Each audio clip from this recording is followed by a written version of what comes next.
नमस्कार दोस्तों, आप सभी का स्वागत है अभ्यास एग्री एकेडमी के यूट्यूब चैनल में। दोस्तों आज स्टार्ट करते हैं हम बायोटेक्नोलॉजी की जो क्यूज है इम्पोर्टेंट एफसीआई एग्जाम के लिए। एफसीआई के अंदर बायोटेक्नोलॉजी आएगा और दूसरे कॉम्पिटिटिव एग्जाम में भी बायोटेक के किस तरह के क्वेश्चंस एग्जाम में आते हैं। तो जो हमारा एमसीक्यू पार्ट नंबर 3 है, तो आइए स्टार्ट करते हैं। अगर दोस्तों आप एफसीआई का कंप्लीट कोर्स चाहते हो, कंप्लीट स्टडी मटेरियल जिसके अंदर आपको agriculture, entomology, chemistry, biotechnology, act, economy और जितनी भी सारी चीज़ें हैं, मैनेजमेंट, एथिक्स, वो आपको मिलेंगी सिर्फ 499। 50% जो प्राइस है वो कम हो चुकी है। पहले जो कोर्स था 999 का था, अब ये कोर्स है 499 का। तो 50% डिस्काउंट चल रहा है, आप इसको परचेस कर सकते हैं। परचेस करने के लिए क्या करना है आपको, सिंपली अभ्यास एग्री एकेडमी की एप्लीकेशन को गूगल प्ले स्टोर से डाउनलोड करना है। डाउनलोड करने के बाद क्या करना है आपको, स्टोर से जाके यहाँ से परचेस कर लेना है। स्टोर पे जाना है आपको, यहाँ से परचेस करना है। या फिर आप एग्रीकल्चर के किसी भी कॉम्पिटिटिव एग्जाम की प्रिपरेशन कर रहे हैं, ADA, SDO, REO, RHO, AFO, NSC, KRIBHCO, JRF, FCI, BHU, NFL, तो आप अभ्यास एग्री एकेडमी की एप्लीकेशन को गूगल प्ले स्टोर से डाउनलोड कर सकते हैं। इसकी लिंक इस वीडियो की डिस्क्रिप्शन में दी गई है। यहाँ पर आपको test series, live classes, recorded video, study material सारी चीज़ आपको मिलेंगी। ठीक है, तो इंक्वायरी के लिए आप दिए गए नंबर पर कॉल कर सकते हैं। दोस्तों अगर आप मुझसे जुड़ना चाहते हैं तो मेरे टेलीग्राम चैनल एग्री अभ्यास, इंस्टाग्राम अभ्यास एग्री एकेडमी, और जो मेरा टेलीग्राम चैनल है अभ्यास एग्री एकेडमी, आप मुझे फॉलो कर सकते हैं। फेसबुक पेज है अभ्यास एग्री एकेडमी, आप यहाँ भी फॉलो कर सकते हैं। दोस्तों मेरा नाम है गिरिराज करार, जो कि एनएससी, एनएफएल, नेट सिलेक्टेड हूँ। तो स्टार्ट करते हैं। पहला क्वेश्चन यहाँ पर पूछा गया है कि utilisation of biological knowledge for the production of material useful to society school, कि हम बायोलॉजिकल नॉलेज का उपयोग करके, जो भी हम बायोलॉजिकली नॉलेज का यूज करके हम प्रोडक्शन करते हैं जो कि सोसाइटी के लिए क्या होता है, यूजफुल होता है, उससे हम क्या कहते हैं, तो उसको हम कहते हैं बायोटेक्नोलॉजी। इस टेक्निक को क्या बोलते हैं, बायोटेक्नोलॉजी। देखो हम बायोटेक्नोलॉजी के अंदर करते क्या हैं, हम बायोटेक्नोलॉजी के अंदर जो भी मैनकाइंड, मनुष्य के लिए, इंसान के लिए, सोसाइटी की जो भी यूजफुल चीज़ होती है उसका डेवलपमेंट करते हैं। हम बायोलॉजिकल नॉलेज का यूज करके ह्यूमन्स के लिए, सोसाइटी के लिए कुछ प्रोडक्ट बनाते हैं, जैसे इंसुलिन का प्रोडक्शन हुआ, ठीक है ना, या फिर मेडिसिन का प्रोडक्शन हुआ, तो हम बायोटेक्नोलॉजी की हेल्प से सारी चीज़ करते हैं। या फिर किसी वायरल डिजीज के लिए ड्रग तैयार करना हो, तो हम ये सब किससे करते हैं, बायोटेक्नोलॉजी की हेल्प से कर सकते हैं। सेकंड क्वेश्चन है the technique which involve addition और डिलीशन ऑफ जीन, कि कौन सी टेक्निक के अंदर हम जो जीन्स का एडिशन करते हैं और जीन्स का डिलीशन करते हैं। तो जेनेटिक इंजीनियरिंग टेक्निक जो होती है दोस्तों, हम क्या करते हैं, वहाँ पर डीएनए को काटते हैं, फिर जोड़ते हैं, ठीक है, नई जीन को, फॉरेन जीन को क्या करते हैं, ऐड करते हैं। यहाँ से इस वाले सीक्वेंस को काट दिया, फिर दूसरी जीन आके डाल दी। तो जेनेटिक इंजीनियरिंग जो टेक्नोलॉजी होती है, इस टेक्निक के अंदर क्या करते हैं, हम जीन को ऐड करते हैं और जीन को जोड़ने का काम करते हैं। ठीक है दोस्तों। तीसरा क्वेश्चन है introduction of foreign gene for improving genotype, कि किस टेक्नोलॉजी के अंदर क्या करते हैं, हम फॉरेन जीन जो होती है उनको इंसर्ट करते हैं। तो ये इसका भी आंसर क्या है, जेनेटिक इंजीनियरिंग है। ठीक है दोस्तों, कि किस टेक्निक के अंदर हम क्या करते हैं, जो फॉरेन डीएनए होता है उसको जोड़ते हैं, जीनोटाइप में इम्प्रूवमेंट करते हैं। तो इसका भी करेक्ट आंसर क्या है दोस्तों, जेनेटिक इंजीनियरिंग इसका करेक्ट आंसर है। ठीक है, मैंने आपको बताया कि जेनेटिक इंजीनियरिंग में क्या करते हैं, नया जो डीएनए किसी दूसरे ऑर्गेनिज्म का, माइक्रो ऑर्गेनिज्म का, प्लांट का, एनिमल का, क्या करते हैं, हम डीएनए सीक्वेंस को यहाँ पर ऐड करते हैं, जीन्स को ऐड करते हैं। तो इसको कहते हैं हम जेनेटिक इंजीनियरिंग। ठीक है दोस्तों। क्वेश्चन नंबर 4 है genetic engineering means, genetic engineering का मतलब क्या होता है। तो जेनेटिक इंजीनियरिंग का मतलब होता है सिंपली कि हम जीन्स का मैनिपुलेशन करते हैं। क्या करते हैं कि यहाँ पर जो क्रोमोजोम, जो जीन्स होती हैं, ठीक है, जो क्रोमोजोम के अंदर डीएनए होता है, डीएनए के अंदर जो जीन्स होती है, तो जीन का मैनिपुलेशन, जीन को जोड़ना, काटना, हटाना। तो यहाँ पर करेक्ट आंसर है manipulation of genes. Question number 5 है जेनेटिक इंजीनियरिंग इज, कि जेनेटिक इंजीनियरिंग क्या है। तो जो हम क्या करते हैं, मैं आपको बार बार बता रहा हूँ, ऐसे एक डीएनए है, यहाँ पर कोई सीक्वेंस है, ये AAG, ठीक है, तो इस सीक्वेंस को हम क्या कर देंगे, ये एक सीक्वेंस है, इसको काट के दूसरा सीक्वेंस यहाँ पर जोड़ देंगे। या फिर कोई जीन है, यहाँ पर जीन का नाम A, इस जीन को हटा कर हम कोई भी नाम की जीन जोड़ देंगे।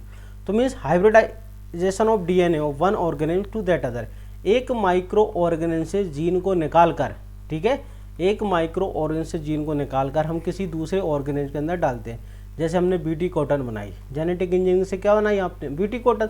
तो बीटी कॉटन के लिए आपने क्या किया कि जो बीटी बैक्टीरिया होता है, इससे क्राइफस्टेसी जीन निकाला, क्राइफस्टेसी जीन निकाल के इसके अंदर डाला, किसके, कॉटन के जीन डीएनए के अंदर डाला। तो तो यहाँ पर करेक्ट आंसर होता है hybridisation of DNA of one organism to that others. Question number 5 है, in genetic engineering recombinant DNA means, genetic engineering के अंदर रिकॉम्बिनेंट डीएनए का मतलब क्या होता है। आपको बताना है कि भाई रिकॉम्बिनेंट, तो आपको मैंने अभी बताया थोड़ी देर पहले, हम क्या करते हैं, फॉरेन डीएनए को एक डीएनए के अंदर दूसरे डीएनए को जोड़ा जाता है। ठीक है, एक डीएनए के अंदर किसी फॉरेन डीएनए को जोड़ा जाता है, तो DNA with a piece of foreign DNA. तो करेक्ट आंसर क्या है, B number. Question number 7, genetic engineering क्या है। तो देखो जेनेटिक इंजीनियरिंग क्या करते हैं हम, can be use to make copies of DNA sequence, gene product, can be use to alter the performance of genetically modified organism. Correct answer है raises ethical questions and possesses risk to society. जो भी अगर कोई गलत हो रहा है, ठीक है, जेनेटिक इंजीनियरिंग से हम तो इथिकली उनको, जो भी हमारे पास इथिकल लॉज होते हैं उनसे सोसाइटी के लिए अगर कुछ गलत है तो हमको उनको क्वेश्चन करना होता है। तो ये सारी चीज़ें आती हैं जेनेटिक इंजीनियरिंग के अंदर। तो करेक्ट आंसर है all of these. Question number 8 है, transfer of any gene into A complete different organism can be done through. Transfer of any gene, अगर कोई भी जीन को किसी दूसरे डिफरेंट ऑर्गेनिज्म के अंदर डालने को क्या कहते हैं, तो जेनेटिक इंजीनियरिंग। ठीक है, एक नई जीन को, कोई भी जीन को दूसरे डिफरेंट ऑर्गेनिज्म के अंदर डालने की प्रोसेस को क्या कहते हैं, जेनेटिक इंजीनियरिंग कहते हैं। A technique which involve the deliberate manipulation of genes within और बिटवीन द स्पीसीज। ठीक है, जीन के मैनिपुलेशन को क्या कहते हैं, तो आंसर है जेनेटिक इंजीनियरिंग। तो यहाँ पर जो मैक्सिमम क्वेश्चन है वो अपनी जेनेटिक इंजीनियरिंग से रिलेटेड है, क्योंकि ये एग्जाम में आएगा। तो यहाँ पर मैक्सिमम जो क्वेश्चन है अपनी वो उसी से रिलेटेड है। तो यहाँ पर करेक्ट आंसर है जेनेटिक इंजीनियरिंग। दोस्तों आपको टेलीग्राम चैनल को जरूर फॉलो करना है, यहाँ पर आप इसको सब्सक्राइब करें। आपको क्या करना है, टेलीग्राम पर अभ्यास एग्री एकेडमी सर्च करना है सिंपली। यहाँ पर आपको MCQ मिलते हैं ना, यहाँ पर इस वीडियो की आपको PDF भी मिल जाएगी। अगर आपने अभी तक हमारे चैनल को सब्सक्राइब नहीं किया तो सबसे पहले सब्सक्राइब करें, लाइक करें, शेयर करें और अपने दोस्तों के साथ लिंक शेयर जरूर करें। First protoplast fusion done by, कि पहली बार प्रोटोप्लास्ट फ्यूजन किसके द्वारा किया गया है, तो इसका करेक्ट आंसर है कि किसके द्वारा किया है, हैरिस एंड वेटकिंस। इन दोनों ने पहली बार प्रोटोप्लास्ट का फ्यूजन कराया। अब आपके दिमाग में आना चाहिए कि प्रोटोप्लास्ट क्या होता है। तो प्रोटोप्लास्ट क्या होता है, ये देखो ये सेल है, ठीक है, प्लांट सेल। तो प्लांट सेल के चारों ओर क्या होता है, सेल वॉल होती है। प्लांट सेल के चारों ओर क्या होती है, सेल वॉल। अगर हम सेल वॉल हटा देते हैं, ठीक है, सेल वॉल को हटा देते हैं, तो ये प्लांट सेल जो है ये किससे कवर रहती है, ओनली सेल मेम्ब्रेन से, है ना। तो ऐसी सेल जिसके चारों ओर क्या नहीं होती, सेल वॉल नहीं होती है ना, तो उसे बोलते हैं प्रोटोप्लास्ट। नेक्ड सेल या cell without cell wall. Protoplast का मतलब होता है नेक्ड सेल या फिर cell without cell wall, cell without cell wall. इसको क्या बोलते हैं हम, इसको बोला जाता है विदाउट सेल वॉल। ठीक है, सेल विदाउट सेल वॉल, इसको क्या बोलते हैं हम, इसको बोला जाता है प्रोटोप्लास्ट। तो हैरिस एंड वेटकिंस ने दो प्रोटोप्लास्ट का सबसे पहली बार फ्यूजन किया है। तो प्रोटोप्लास्ट के फ्यूजन से जो हाइब्रिड बनता है उसको कहते हैं हम सोमेटिक हाइब्रिड। क्या बोलते हैं हम, सोमेटिक हाइब्रिड कहते हैं। क्लियर। नेक्स्ट क्वेश्चन की ओर चलते हैं।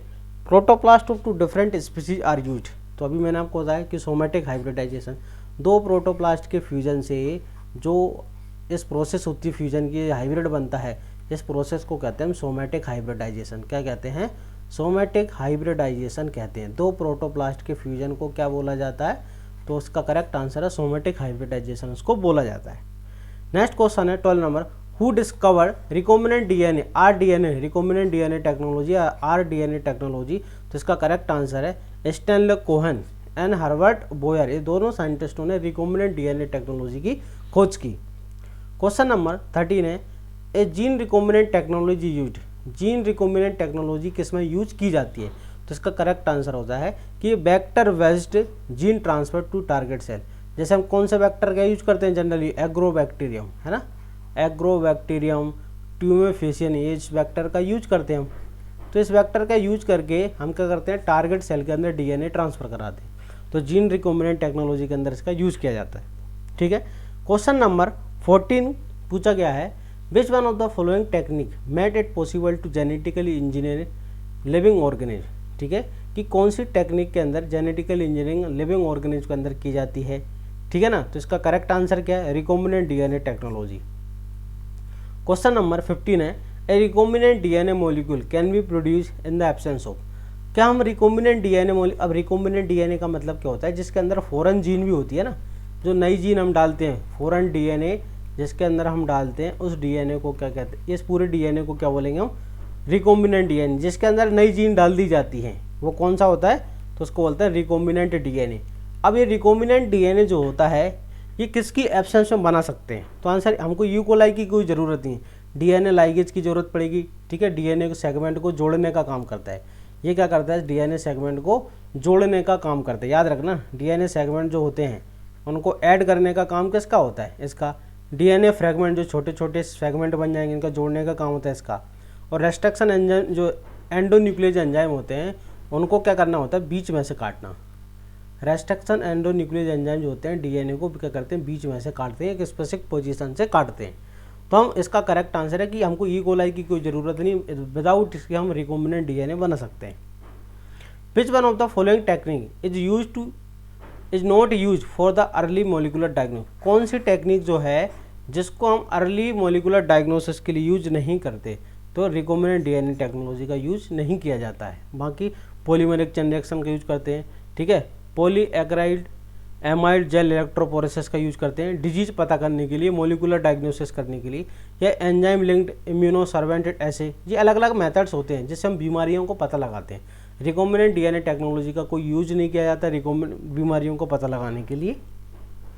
क्वेश्चन नंबर 17 है, which is use to molecular genetic engineering. कौन सा मोलिकुलर जेनेटिक इंजीनियरिंग में यूज किया जाता है ज़्यादा, ठीक है, तो आंसर है अरेबिडोप्सिस थैलियाना नाम का जो प्लांट होता है, अरेबिडोप्सिस थैलियाना, इसका पूरा नाम होता है थैलियाना, ठीक है, इसका ज़्यादा यूज किया जाता है। इसका जीनोम सीक्वेंस भी कर लिया गया है, इस प्लांट का जीनोम सीक्वेंस कंप्लीट हो चुका है ना।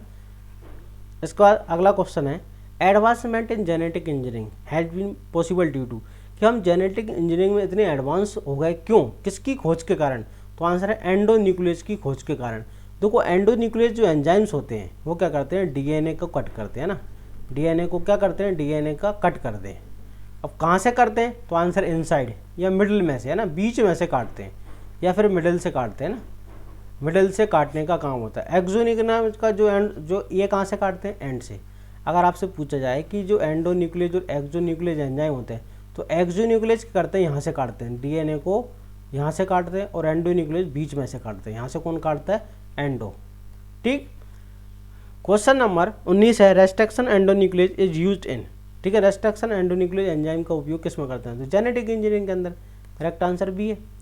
Question number 20, manipulation of DNA in genetic engineering becomes possible due to discovery of.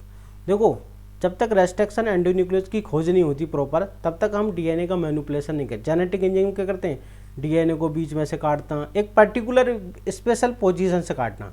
Restriction endonuclease का मतलब होता है कि डीएनए को काटना है, कहाँ से, मिडल से, बीच में से, लेकिन एक पर्टिकुलर रीजन से काटना है, ठीक है, एक पर्टिकुलर लोकेशन पर ही काटना है, कहीं भी नहीं काटना, बीच में तो काटना है लेकिन एक स्पेसिफिक सीक्वेंस से काटना है। तो रेस्ट्रिक्शन एंजाइम जो होते हैं डीएनए को एक मिडिल से काटते हैं लेकिन एक पर्टिकुलर सीक्वेंस से ही काटते हैं, तो उसका काम होता है रेस्ट्रिक्शन एंडोन्यूक्लियस का। क्वेश्चन नंबर 21 है, the function of restriction enzyme, ठीक है, डीएनए को काटना। अभी मैंने आपको बताया कि रेस्ट्रिक्शन एंजाइम का काम क्या होता है, डीएनए को काटना, क्लीवेज ऑफ डीएनए।